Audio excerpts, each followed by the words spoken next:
Meu nome é Marco Dam, eu sou professor de violino da Escola de Música e Belas Artes do Paraná, que pertence à Universidade Estadual do Paraná. Essa é a primeira de uma série de videoaulas sobre violino, técnica de violino, etc., elaborada pelos professores Fernando Pereira, da Escola de Música da UFRJ, e João Titon, da Universidade Estadual de Santa Catarina.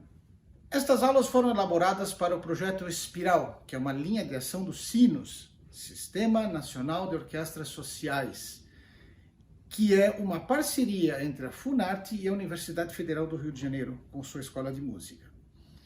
Bem, eu sou violinista de formação, atuo na Camerata Antiqua de Curitiba e sou professor de violino da graduação da Universidade Estadual do Paraná. Nós teremos uma série de várias aulas abordando diversos assuntos de violino, técnica de violino, história, e essa primeira é justamente sobre isso. Nós vamos contar um pouco da trajetória do violino, da história dele. Nós precisamos só pensar um pouquinho antes sobre a necessidade que o ser humano teve de se expressar. Então a música, a linguagem sonora, ela nasceu praticamente junto com a linguagem falada. Nas escavações arqueológicas já foram encontradas pequenas flautas de ossos de 10 mil anos atrás, instrumentos de percussão. E os instrumentos de corda friccionada, que é o caso do nosso violino, remontam talvez a uns 5 mil anos antes de Cristo, um instrumento chamado Ravanastron. Nós não podemos contar toda essa história, nós vamos já pular para a parte onde o violino realmente aparece. O instrumento que precede o violino é chamado lira da braccio. Ele tem um formato muito parecido, tinha cordas de ressonância, e alguém muito famoso tocava muito bem lira da braccio, Leonardo da Vinci. A primeira representação de um violino é de uma pintura de um artista chamado Gaudenzio Ferrari, se chama A Nossa Senhora das Laranjas, e está numa igreja, a igreja de São Cristóvão, na cidade de Vercelli, no norte da Itália.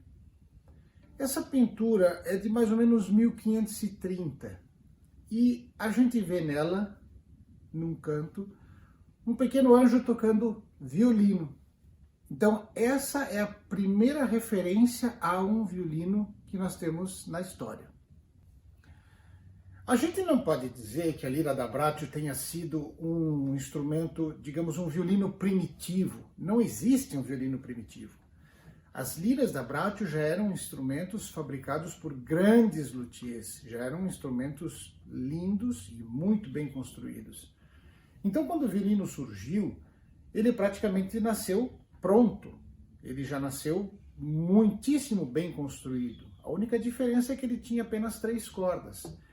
Digamos que isso seria uma versão um pouco mais prática da lira da braccio, já que ela tinha no mínimo 7 cordas, com cordas de ressonância, e um instrumento de 3 cordas seria muito mais prático para usar, para afinar, etc.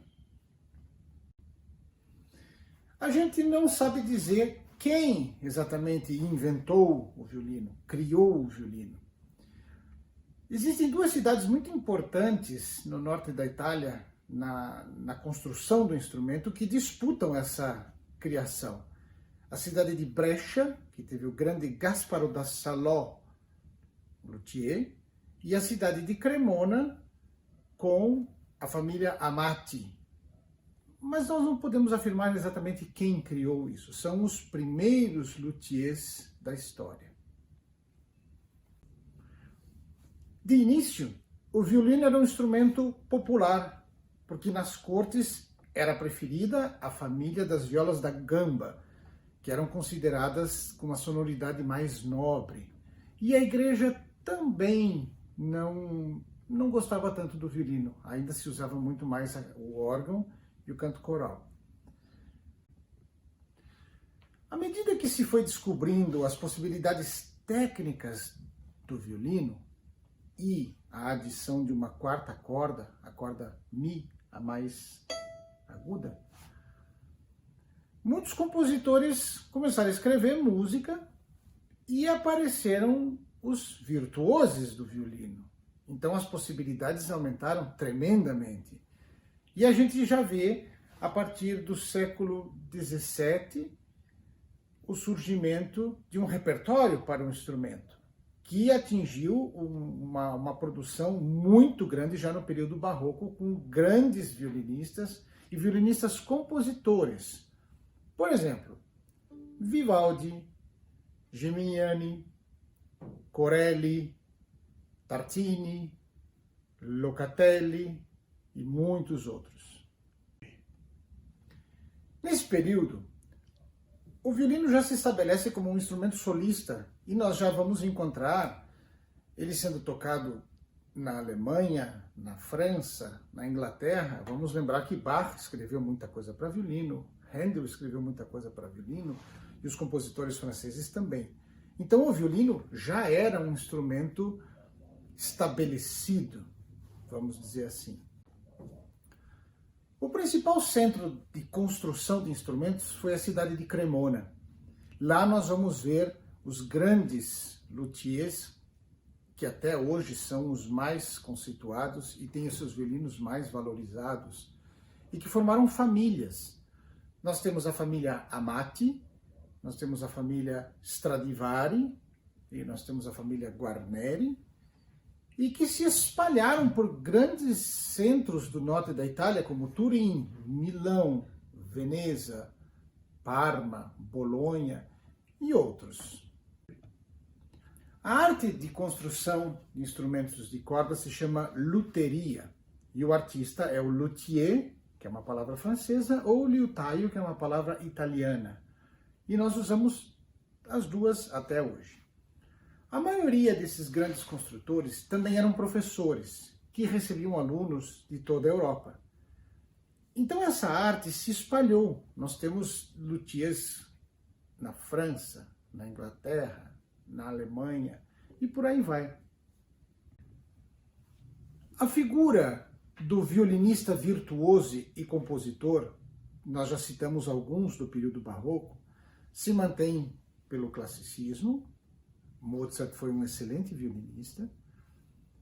E no romantismo, a técnica do instrumento é explorada ao máximo e atinge seu ponto mais alto com grandes virtuosos compositores como Paganini, Wieniawski, Lipinski, Ernst, que compuseram obras que até hoje são os maiores desafios para qualquer violinista.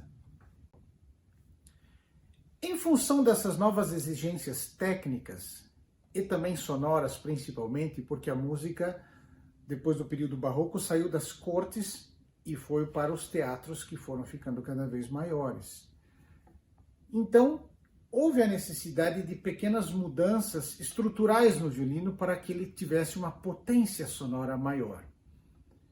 Do violino barroco, cujo braço era um pouco mais curto, um ângulo de inclinação menor, um espelho também mais curto, nós temos hoje um ângulo maior para gerar mais tensão nas cordas, o que aumenta a potência sonora do instrumento. Também um espelho mais longo, para que o violinista possa explorar mais a parte cada vez mais aguda do instrumento. Então, desde meados do século XIX, com essas mudanças que o violino sofreu, ele adquire o seu formato, a sua estrutura e tudo que nós vemos hoje num violino daquela época ou num violino moderno. Os violinos barrocos foram todos transformados e adaptados à exigência moderna sonora. Paralelamente à história do violino, temos também a história do arco. Os primeiros arcos provavelmente tenham sido os mesmos que tocavam a lira da Braccio e foram se adaptando às demandas sonoras do violino. Eles eram mais curtos, mais leves e com uma curvatura convexa. Os arcos também foram sofrendo transformações em função da exigência técnica e da estética sonora, inclusive de países diferentes. Até que no final do século XVIII, quase início do século XIX, um arquiteto chamado Turti criou o que nós chamamos do arco moderno, em função do repertório violinístico que explorava cada vez mais grandes frases ligadas. Precisaríamos de um arco maior, mais longo, e adaptando a isso uma curvatura côncava. Então, Turti é considerado o pai do arco moderno. Então, também houve esse desenvolvimento na arte de construção de arcos, que é archetaria. O artista que constrói arcos é ou archetier, em francês, ou archetaio, em italiano. Também são os termos que nós usamos até hoje.